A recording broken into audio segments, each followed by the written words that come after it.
சொல்லுங்க, யாரு? உங்க புள்ள வந்து திருநெல்வேலியில படிக்காமல, ஆமா. அவன் என்ன காரியம் பண்ணிக்கிட்டு இருக்கான் தெரியுமா உங்களுக்கு? ஐயோ, என்ன பண்றேன்? வாசல்ல கோலம் போட்டுக்கிட்டு இருந்தேன். என்கிட்ட வந்தான், நீங்க ஒழுங்கா புள்ளி வைக்கீங்களா இல்ல உங்களை நான் கிள்ளி வைக்கவான்னு சொல்லுதான். நீங்க எங்க இருந்து பேசுறீங்க? திருநெல்வேலியில இருந்து பேசுதான். எனக்கு 60 வயசு ஆகுது. இது இளவட்டத்துல ஏதாவது ஒரு புள்ள கிடைச்சதுல என்ன செய்வாங்க?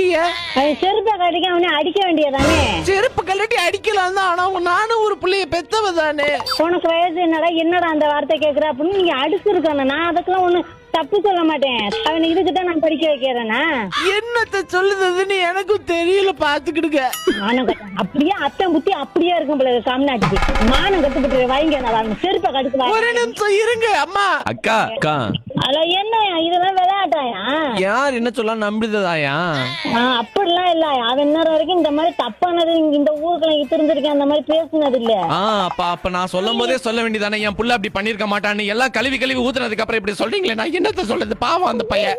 ஆமா, நீங்க அப்படி சொல்லி எனக்கு அத்தனை நேரத்துக்குள்ள வெடன்னு இல்லைங்க. பாருங்க டிவி பாருங்க. டிவி இருக்கா? டிவி தெரியுதா உங்க வீட்டுல?